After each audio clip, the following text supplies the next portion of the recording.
Hallelujah, glory to God. Isang magandang hapon po sa bawat isa na patuloy na sumusubaybay dito po sa programa ng School of the Church Builder. Purihin po ang ating Diyos na buhay at tayo po ay minsan pang nabigyan ng pagkakataon upang makapagbahagi ng salita ng ating Panginoon sa hapon na ito. Magandang hapon din po sa ating mentor na si Pastor Wilbert Gutial at Pastor Asmin kasama ng kanilang buong sambahayan. Good afternoon to all SCB tribes and of course sa pinagkatiwala na church sa atin ng ating Diyos na ang Blood of the New Covenant Global Church. Bago po tayo magsimula, samahan niyo po ako dito sa maikling panalangin.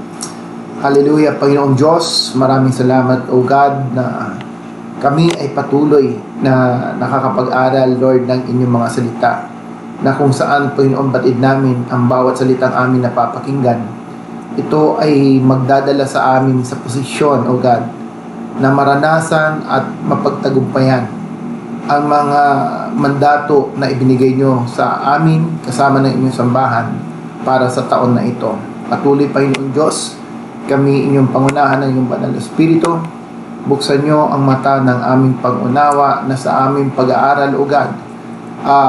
Lord, kami po ay kalooban nyo ng maraming revelation, O God, na inyong salita kung saan, Lord, ito ay magagamit namin sa pagpapalakas ng inyong sambahan at maging sa aming pananampalataya upang aming maabot at matapos ng malakas ang assignment na pinagkatiwala nyo sa bawat isa sa amin. Minsan pa, salamat, Panginoon Diyos. Ikaw ang madakila sa aming kalagitnaan sa pag-aaral ng inyong mensahe sa amin sa hapong ito. In Jesus' name I pray. Amen. Once again, good afternoon, and the title of the message that I would like to share to you this afternoon is about kingdom authority. Again, it's about kingdom authority. Before I start, let me read once again about the mandate and the vision that we received from our mentor, Pastor Wilbert, bago po pumasok ang taong 2023. Okay? Kingdom manifestation. First, there will be a divine intervention. Second, supernatural provision. Third, extraordinary protection. Fourth, ministry acceleration. 5, career promotion. 6, business expansion. 7, wealth creation. 8, influence penetration. 9, stature extension ascension. Number 10, favor recognition. 11, anointing multiplication. And 12, character fortification. Ang mandato na ito, I do believe, ito po ay irinilis ng Diyos sa atin upang ang taon na ito yung plano ng Diyos for us to be an influence or a church for the marketplace ay atin pong malakaran. But prior to continuing the message this afternoon, may I just share na sa pagpasok ng 2023, in spite of the vision, in spite of the promises that we receive from the Lord, it seems yung economic conditions, situations may not be proportioned. Marahil po sa iba, yes, they have already experiencing this mandate or the vision, but yet sa iba naman ay tila ba muang yung opposite po ang nangyayari. In fact, actually in this time for the first 6 months ata po, marami po akong nakausap na kasama rin po namin sa industry, sa mga manufacturing, na they are complaining about the conditions of the economy na medyo pumabagal. We have clients na talagang from 2,000 employees, they reduce it significantly to 100, and yung 100 na naiwan ay may forced leave pa. So aside from the condition of the manufacturing industry in our nation.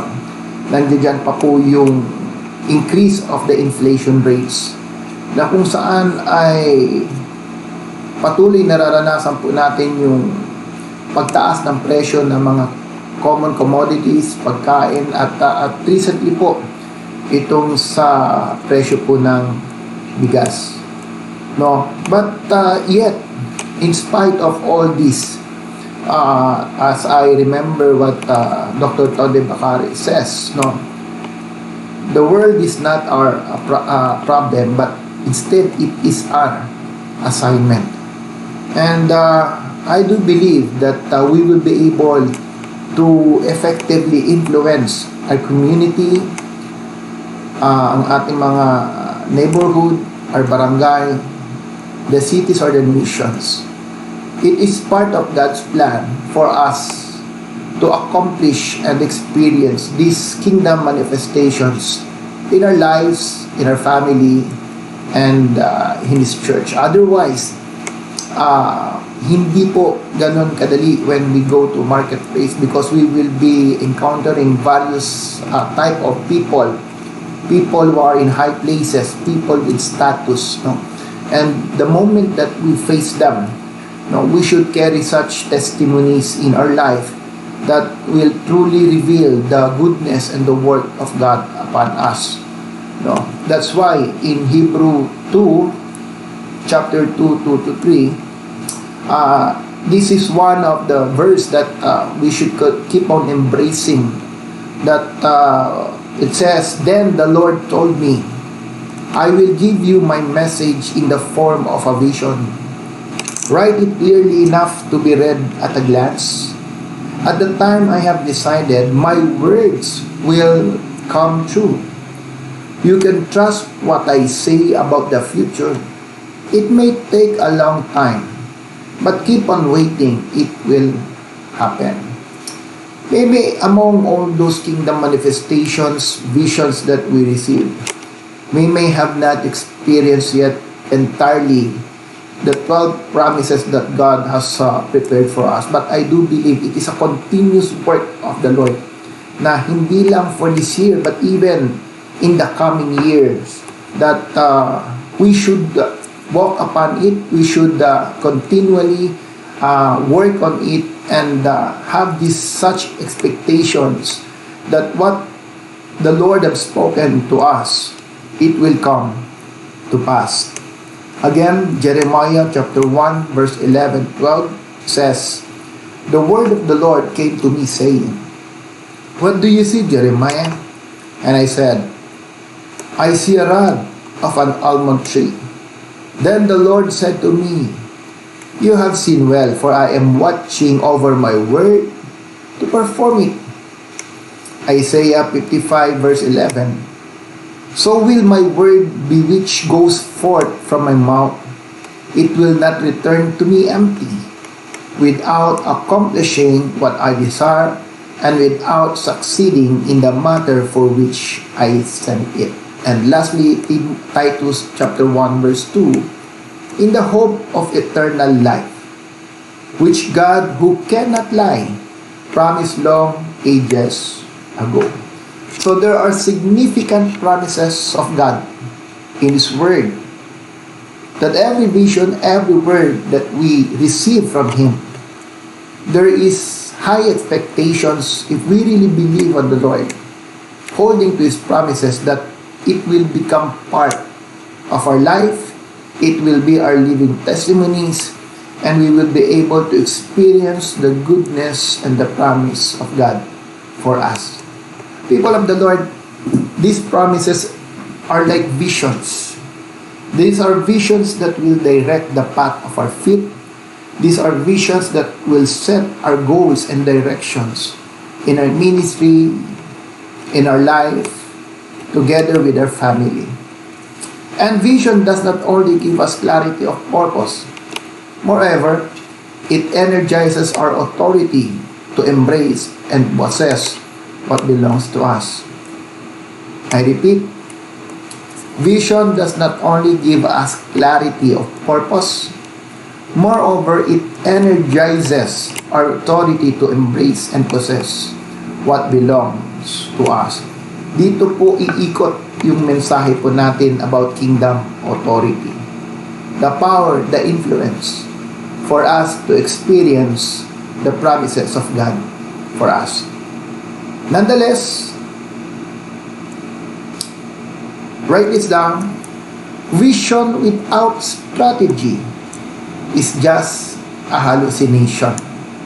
Vision without strategy is just a hallucination. Yes, vision energizes our authority. It directs our path.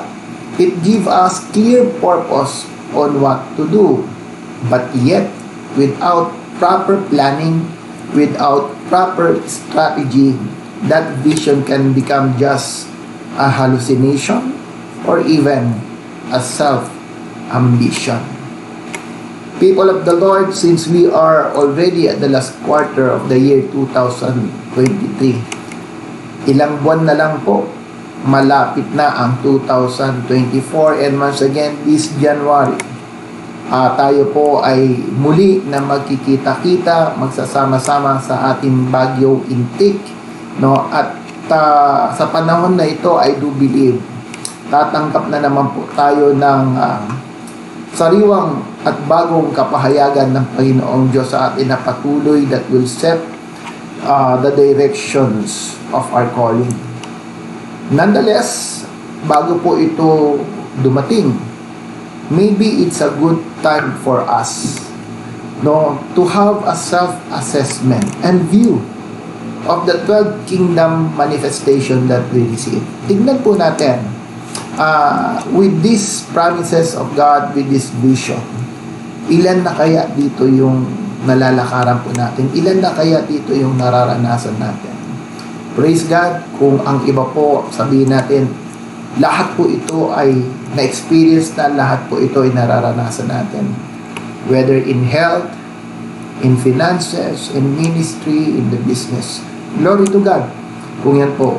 But yet, for others na tila ba ang inyo pong nararanasan ay 50% pa lang, 70% or whatever it is, I think it is a good time for us to make such measurement, and through it makita po natin kung saan ba tayo nagkulang, ano ba yung kailangan, and reassess our plans and strategy for the year 2024 para mas effectively po natin na ma-embrace at maranasan itong pangako po ng ating Panginoong Diyos. Alright, going back to our message of kingdom authority. So, from what we have read, no, if we receive such vision with the Lord, patuloy po nating paniwalaan na ang Diyos, pag siya po ay nagbitiw ng kanyang salita at naghayag sa ating buhay, siya rin po ang nagbabantay upang ito po ay mapangyari. However, let us be reminded that we are God's vessels, that every time God has plan and purpose, He has a business on earth. Palagi po tayong nare-remind in this year's message, no, na God is always looking for a vessel. He will use a vessels to fulfill that mandate here on earth. And I do believe ikaw at ako at lahat po ng nanonood sa atin sa mga oras na ito, we have such, God has given such authority for us to accomplish that business of God here on earth. Okay. So, kingdom authority, what does it mean? What does it mean, authority? Authority can be vested in individuals, organizations, institutions, or governments.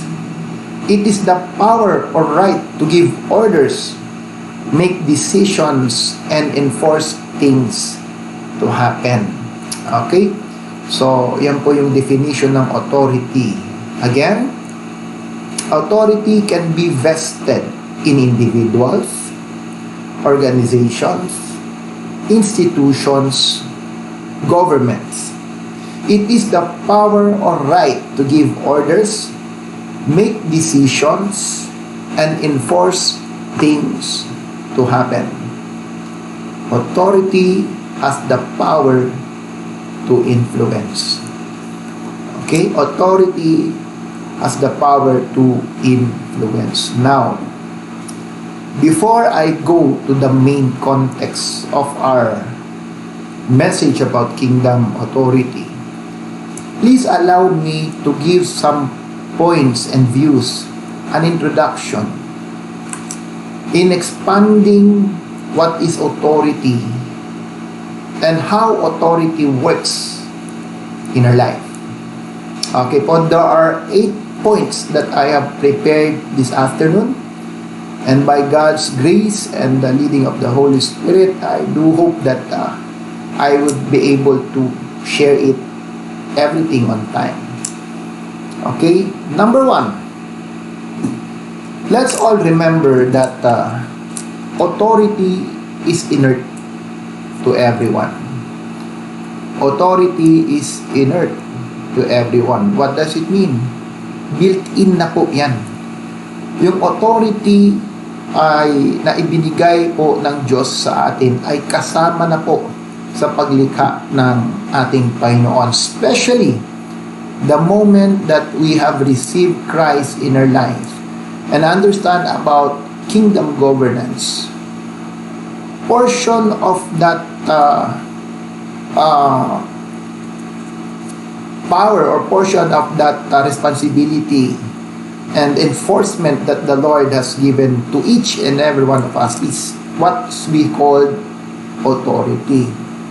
Again, katulad po ng description po na nabanggit ko sa inyo, when you have such inert authority, meaning you have the power, the right to give orders, make decisions, and enforce things to happen. First, of course, the things in the spirit, the capacity how to pull it down and manifest it in the things of the natural. You have such power to influence others. That's why in Genesis 1:26 it says, "Then God said, let us make man in our image, according to our likeness, and let them rule over the fish of the sea, the birds of the sky, the cattle, and over all the earth, and over every creeping things that creeps on the earth." People of the Lord, when it speaks of creeping things that creeps on the earth, it seems these are things that create fears for us. God or the Bible is reminding us that even in those things na sa tingin mo ay takot ka, the Lord is reminding us this afternoon, you have the power and the authority to rule over them. Jesus says, kung ano po ang ginawa niya, greater things ang kaya po natin gawin. Jesus commanded the fish to be caught in times nung sila Pedro po ay nangisda, wala po silang mahuli, at ang sabi ng Panginoon Diyos, subukan nyo, i-try nyo uli, ihagis nyo ang inyong lambat.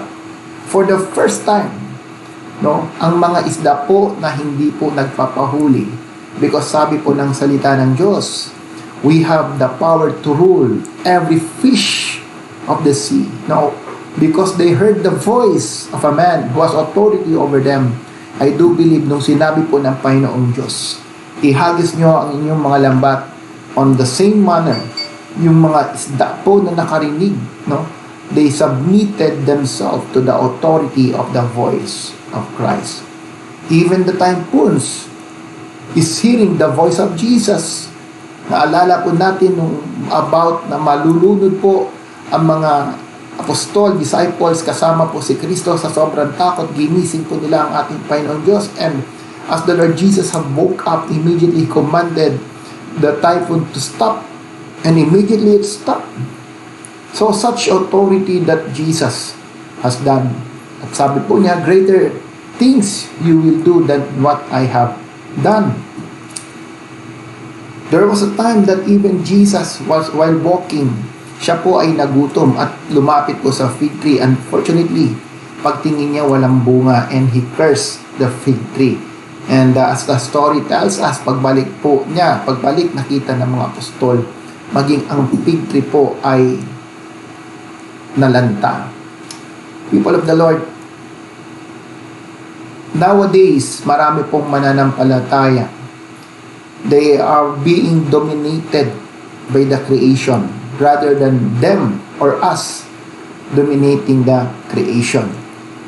Marami pa rin pong minsan mananampalataya that they cannot overcome yung weakness sa pagkain ng mga unhealthy food, maalis ang mga bisyo, no? Sigarilyo, alak, no, that are made basically from the plants. But yet the Lord is telling you and me right now, you have such authority, you have such power within you to overcome every created things, no? Kaya po hindi na po talaga dahilan na mahirap alisin, no? Kung ikaw po ay nagcrave ng mga matatamis na pagkain, tayo po ay may craving, nahirapan po tayong mag-diet, no? Remember this, people of God, the Lord has given you authority to overcome these things. We should learn and exercise it. And as we go through these messages, may expound pa po natin how to exercise such authority in our life. Even casting the demons out from a possessed person. Ito po ay pinakita ng Panginoon. Kaya mo at kaya ko. That even those who are possessed, we will be able to deliver them. Alam niyo po na tataka ako minsan sa isang mananampalataya na pag may problema, laging sinisisi po ang kaaway. But yet, God already told us na ang kaaway ay ilinagay niya sa ilalim ng ating paanan. No? Wala nang kapangyarihan ang kaaway sa ating buhay. If you are feeling na nandiyan parang dumidikit, then just resist him para siya ay umalis. Unfortunately, and the reality is this, pag ang kaaway po kasi ay dumating, no, pag nandiyan dyan, hindi naman po yan mag-o-offer ng something na ayaw natin. When the enemy strikes or come, he will always offer what is best and what we like. Just like the temptations of the Lord Jesus Christ, no, nung siya po ay nanghina, nung siya po ay nag-fast after 40 days, immediately ang unang temptation na kanyang tinanggap is about food, about the needs, no. Maraming pangangailangan, no, na binibigay or inoffer ng kaaway sa kanya. Alam niyo po, sabihin na natin na yes, we know how to avoid these things, but yet tingnan na lang po natin when it comes to our priorities, no. Matagal at lagi po natin naririnig sa ating mentor the importance of upgrading and equipping. However, if we acknowledge and we believe na ito po ay mahalaga, one of the attitude na dapat pong makita sa atin is the attitude of sacrifice. Because to upgrade and to equip, we need to invest our time, we need to invest our resources. Pero sorry to say, marami pa rin pong mananampalataya na mas priority, no? Yung mga pangangailangang personal, hindi naman po masama, but yet kung nawawalan na po tayo ng time to invest doon sa priorities po natin, tila ba siguro in other way, ito po yung pagkilos and the deceptions of the enemy upon our life. Going back to Sunday ministry, Sunday services, mentorings, Bible study, dapat po ito po yung binibigyan natin ng priority. Sabi ko minsan po sa church, opportunities are goods. May dumadating po sa ating mga open doors, opportunities. They are good. They are blessings. But remember this, eternity will always be our priority. The things and eternal, these are the things that we should give first the priority in our life. Okay? So, that's number one.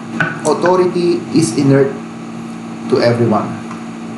Number two,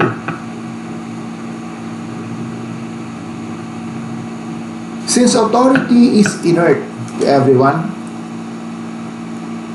therefore, all of us have the ability to lead.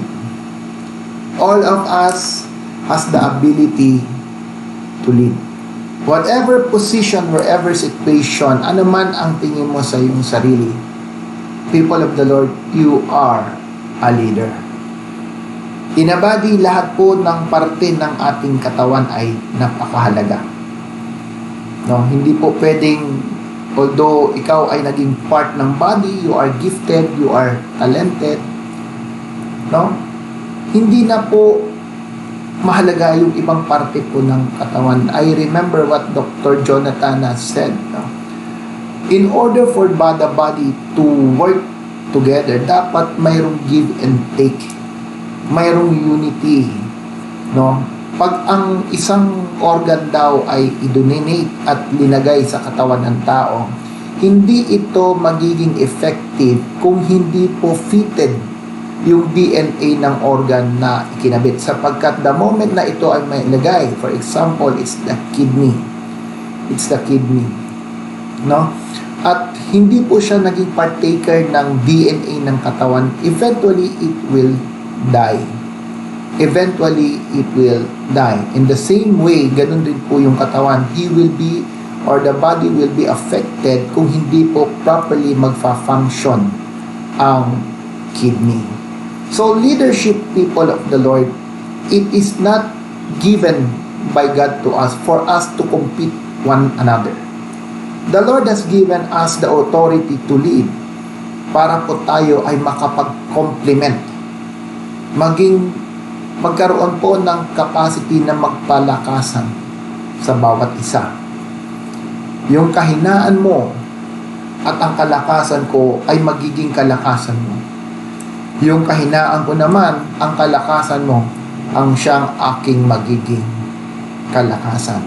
All of us in the body, we are all significant part of what the Lord is doing inside the church. Lahat po mahalaga. Sabihin mo man, ikaw man ay tagapag-ayos lang ng upuan, tagapaglinis ng sahig. Ano man ang iyong ginagawa, ano man sa tingin mong liit ng iyong contribution, mahalaga pa yan, mahalaga yan, and you are being partaker of that leadership and authority for you in your life to accomplish what is best, kung ano po ang pinagkatiwala sa iyo. So again, number 2, authority is inert to everyone. Therefore, all of us have the ability to lead. Kaya huwag niyo pong maliitin ang sarili mo. Sabihin mo ngayon, leader pala ako. Leader pala ako. Alam niyo po, the moment that you keep declaring it sa sarili mo, makikita mo how your mind will be transformed. Sabi nga po ng salita ng Diyos, so as the man thinketh from his heart, so he is. Amen? Kasi po yung konsepto of leadership, minsan po hindi po naging accurate sa atin. We just think na kailangan you can be called a leader only if mayroon kang tagasunod. No? Real leaders are not dependent on the values of the people around them. His values are not dependent on the commendations and approval of the people around him. Leaders, no, understand the vision that they carry, the mandate that they have, and no matter what the conditions in around them, no matter what the conditions in their environment, they always have the strength, the capacity to accomplish that purpose of their lives. Kaya po mahalaga ang upgrading, mahalaga ang equipping, because this is one way for us to be aware that kind of authority and grace that God has given us. Number 3, the integrity of our authority lies on how we consciously and righteously follows laws and principles. I repeat, the integrity of our authority, yung katapatan, katibayan, katatagan ng authority na mayroon tayo, lies on how we consciously, no? Kailangan po conscious ka para intentional mong ginagawa. And righteously, yung katwiran, yung the way, yung tamang attitude, no? On how we consciously and righteously follows laws and principle. No, laws and principles are absolute. They are unchangeable. They are universal.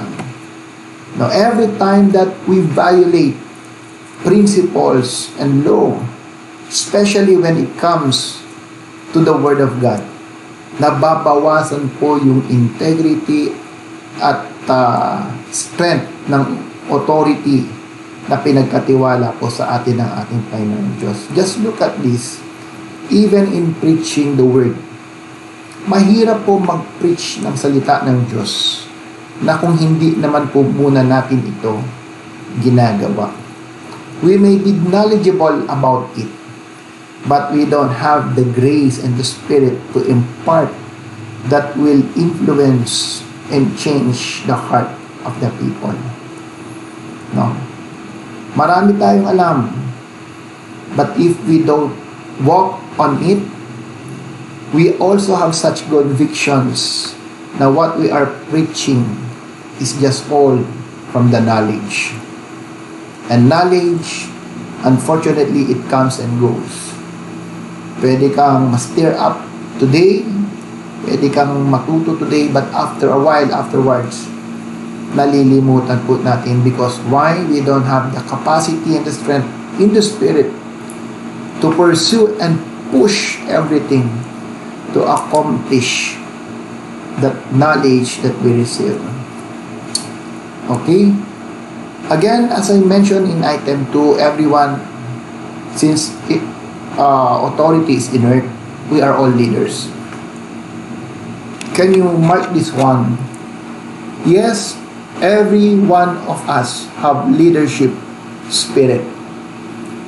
Yet, we should understand that while we have the leadership spirit, we should learn how to acquire the spirit of leadership. Ulitin ko.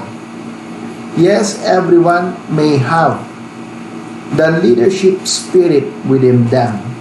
However, we should learn to acquire how to know about the spirit of leadership. Ano po pa ang kaibahan ng leadership spirit sa the spirit of leadership? The leadership spirit is inert within us. It is already in us. But when we speak of the spirit of leadership, ang pinag-uusapan po natin dito are the values, the morals, how to be an accurate and genuine leaders. Meaning, we need to be trained. We need to be equipped para po mas magiging effective leaders tayo sa iba. The integrity of our authority lies on how we consciously and righteously follow laws and principle. Number 4, freedom without proper authority is chaos. Freedom without proper authority is chaos. God has given us the freedom. We have been freed through our Lord Jesus Christ. But in spite of it, for us to live a life of peace, and in order, we should learn how to submit to authority. No? Dapat pong alam po natin yan. Hindi lang po puro freedom.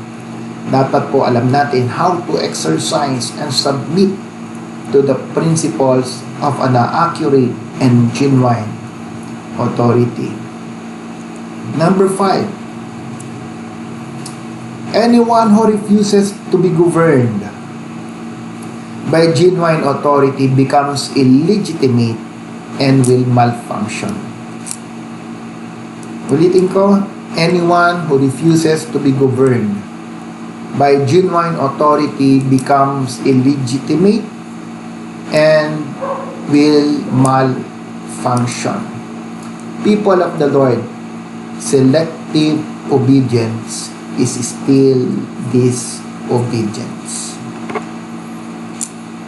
Naalala ko po as I reminded about the teaching of Dr. William Boone.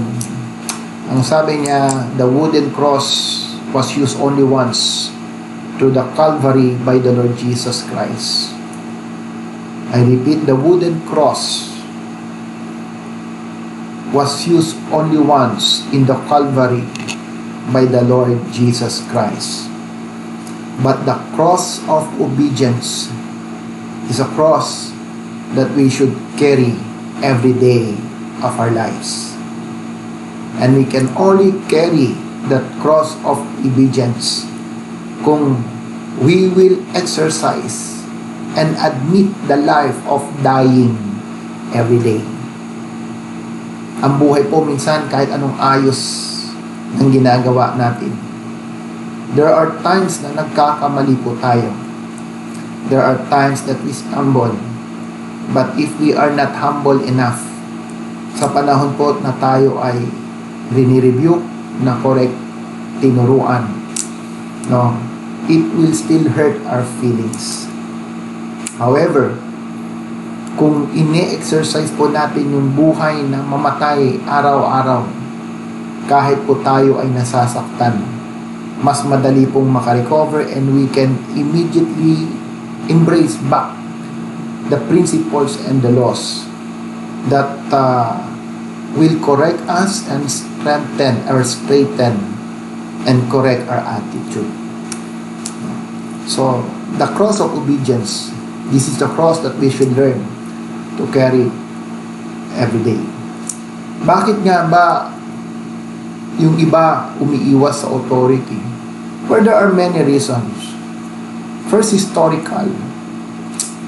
I just read an article that says yung influence ng first world to the third world country, yung developing nations, malaking bagay for that will mold the mind of people in submitting the authority.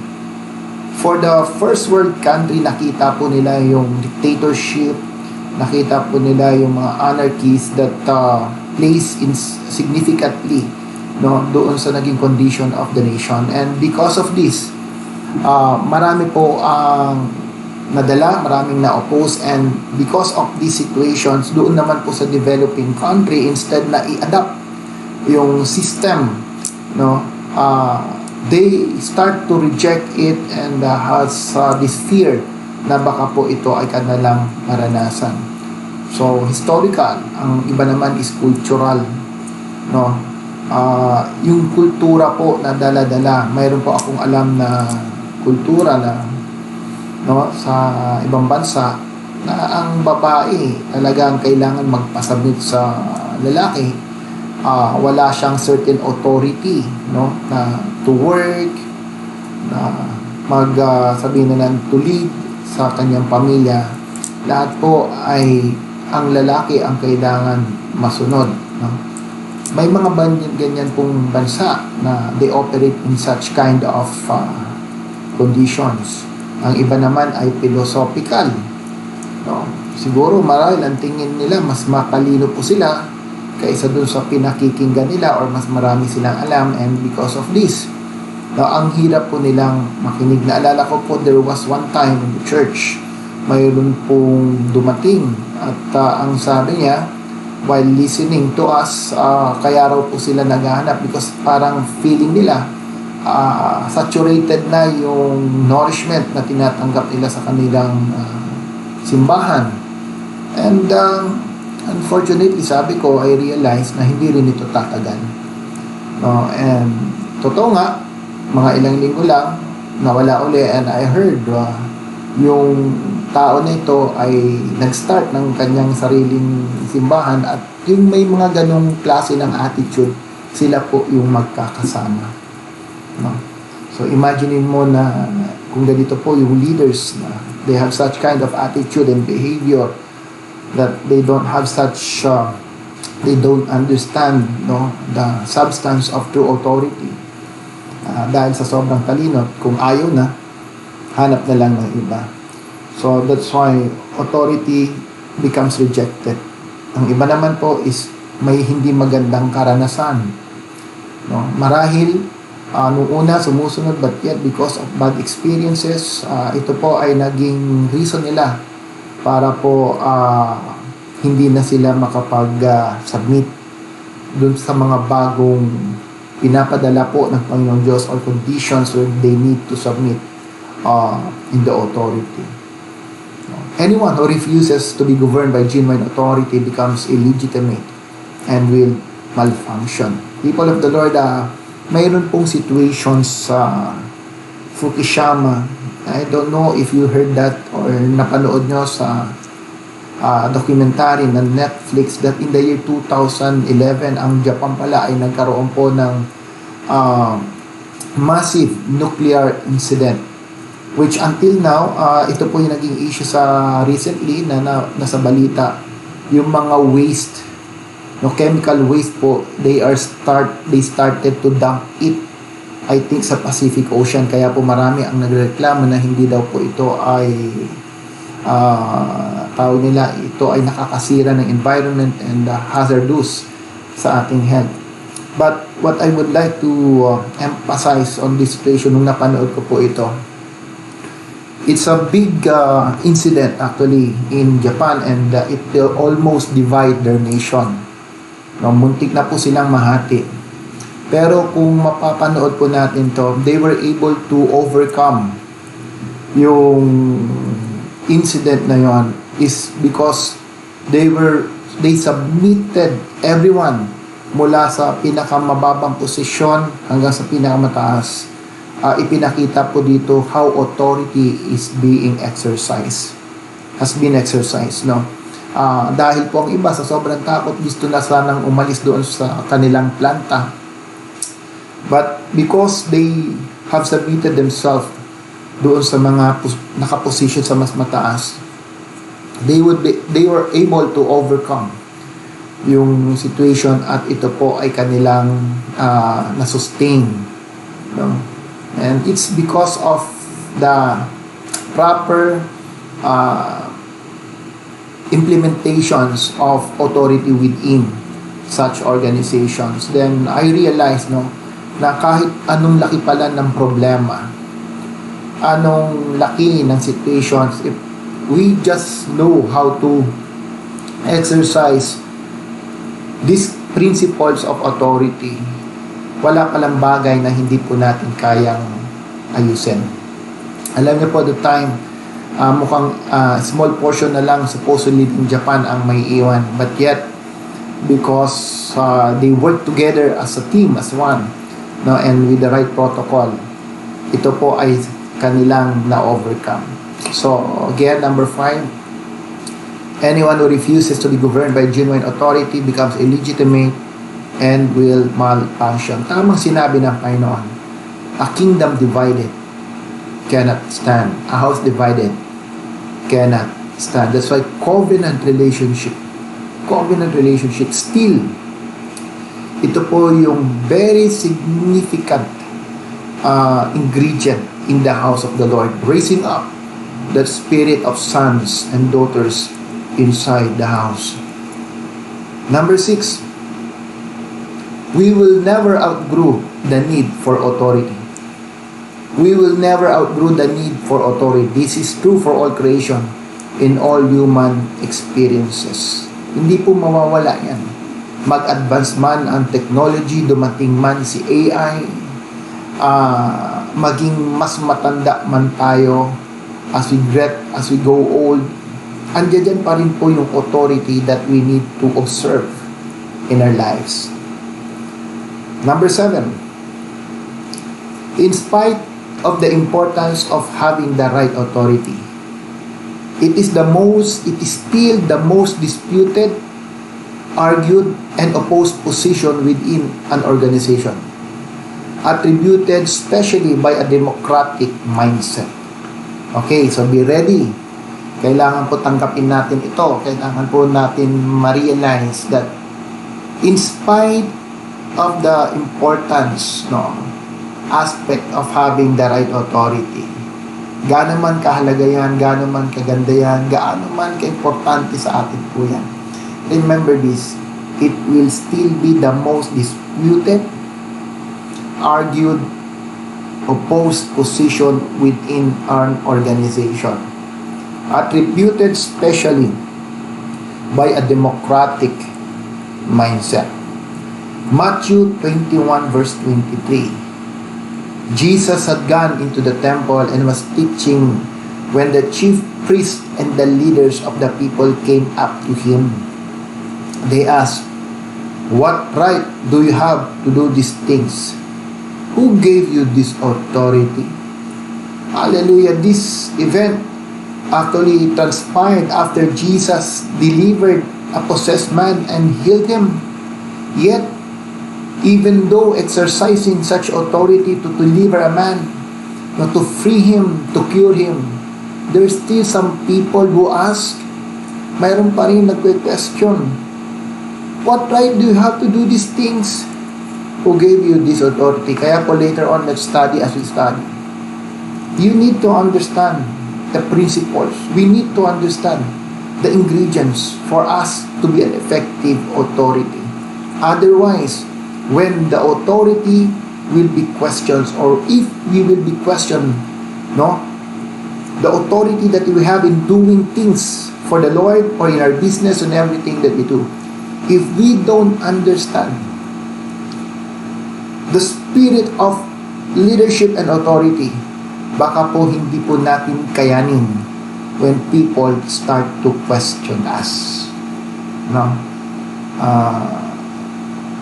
Mayroon isang kwento about an employee who would like to start a business. Gusto daw niya magtayo ng sariling negosyo. Yet, nung nalaman po ng mga tao sa paligid niya, they question him. Matanda ka na, ganyan ka ba katalino? Mayroon ka bang enough resources to do it? Every question they think that they can throw at her, ito po ay kanilang itinanong. And at the end, because maybe this person also did not understand what kind of authority she really had, hindi po niya ito itinuloy, and siya po'y bumalik doon sa kanyang work. If we don't know how to carry such authority, at may mga Sanballat at Tobias sa paligid po, it will start the work that God is doing through us. It will hinder us from achieving our destiny. Okay, amen? Okay, number 8. Hallelujah. Last one. A person under authority is more dangerous than a person with power. Quoting from Dr. Miles Monroe. I repeat, a person under authority is more dangerous than a person with power. Alright, let's study about Esther. Now, let's read in chapter 3, verse 1 to 2. Esther chapter 3, verse 1 to 2.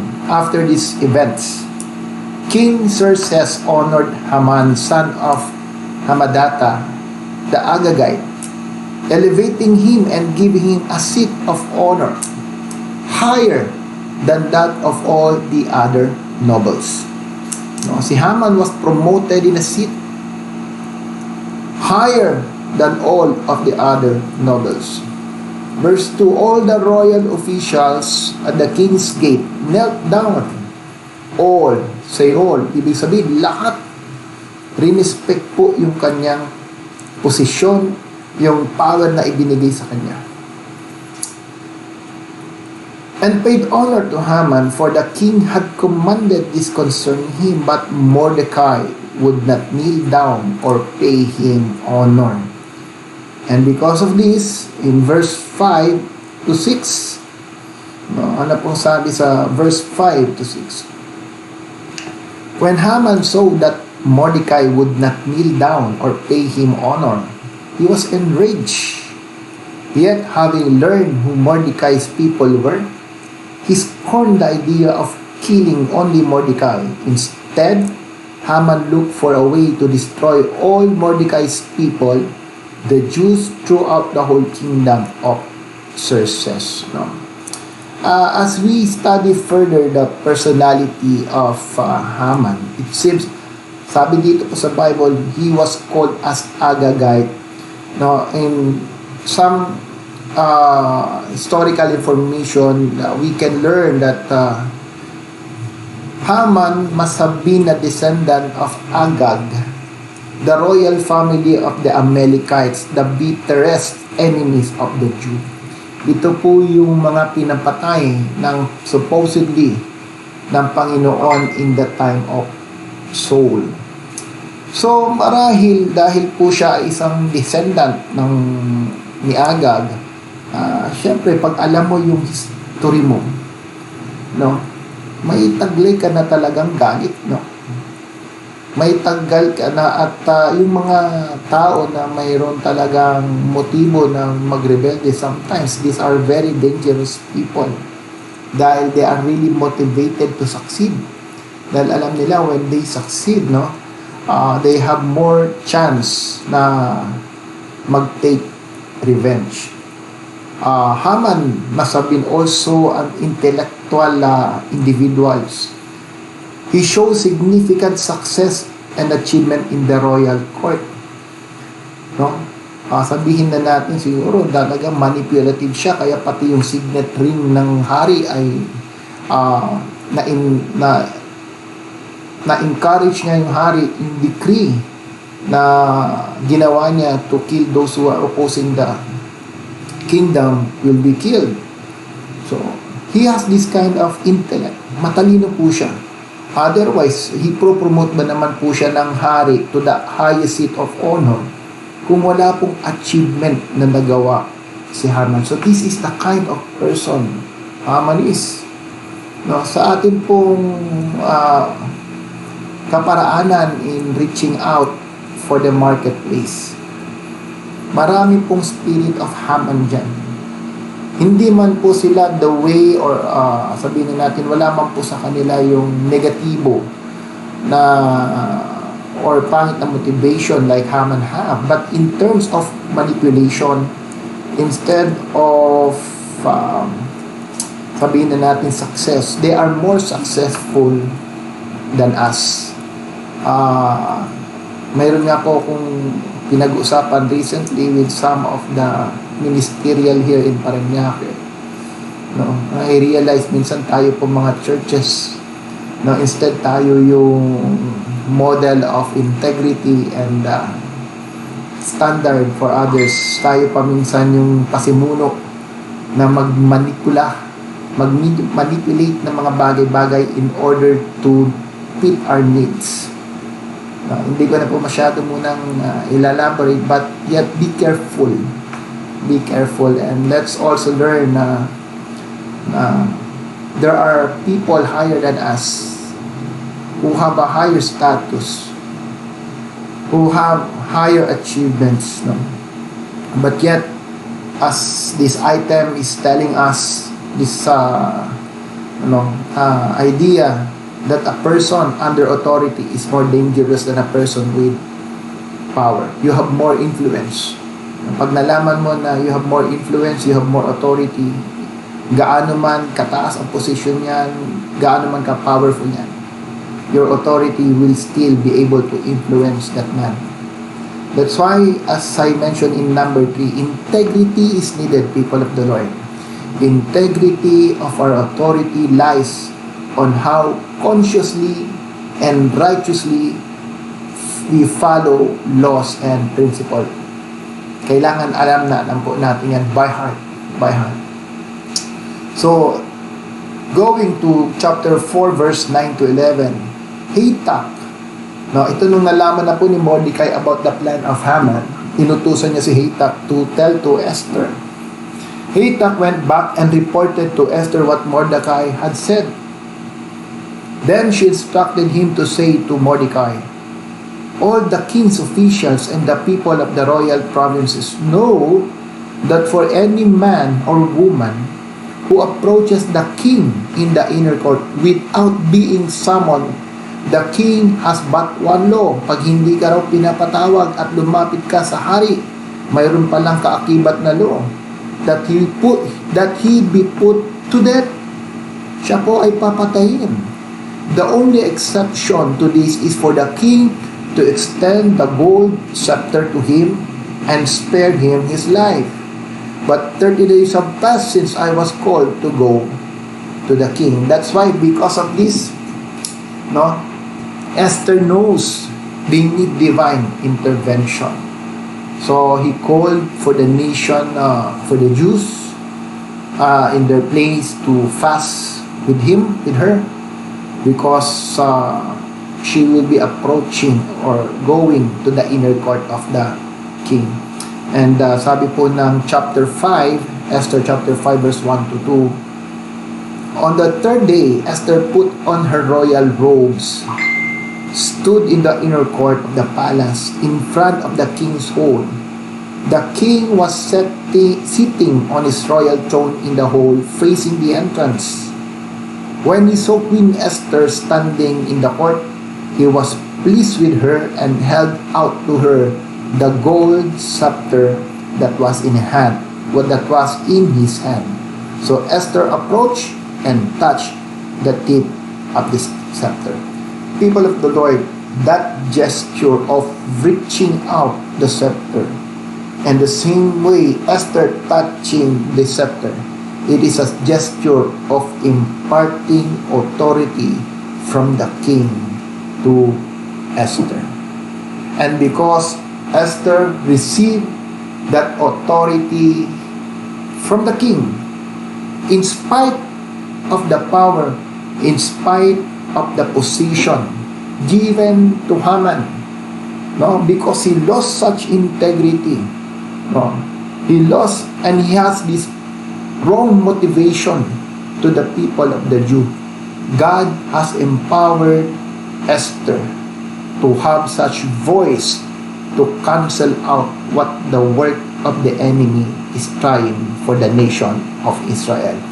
And we know from the story of Esther, at the end of the day, it was Haman who was killed together with his family. People of the Lord, again, for us to be an influence and experience kingdom manifestation, remember, God has given us such authority to fulfill our mission. In summary, authority is inert to everyone. Since authority is inert to everyone, therefore all of us has the ability to lead. The integrity of our authority lies on how we consciously and righteously follows laws and principles. Number 4, freedom without proper authority is chaos.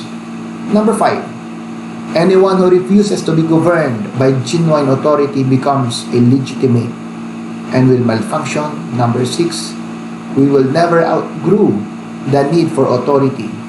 This is true for all creation and in all human experience. 7, in spite of the importance of having the right authority, it is the most disputed, argued, opposed position within an organization, attributed especially by a democratic mindset. And lastly, a person under authority is more dangerous than a person with power. Hallelujah. Glory to God. Let us pray. Father, we thank you, Lord, for this time that you have taught us about that inert authority you have given us. And I pray, Lord, for the hearers of your word this afternoon. Let the spirit of the authority that we partake this afternoon will become breath and life to everyone who have heard this. And by doing so, I pray, God, whatever we receive in the Spirit, let it be exercised and manifest in our life, in the life of your people, and in everything that we are doing, especially and particularly for your church and for the mandate that you have given us for our nation. Thank you, Lord, and this I pray in Jesus' name. Amen. Maraming salamat po muli at God bless to everyone. Jesus loves you.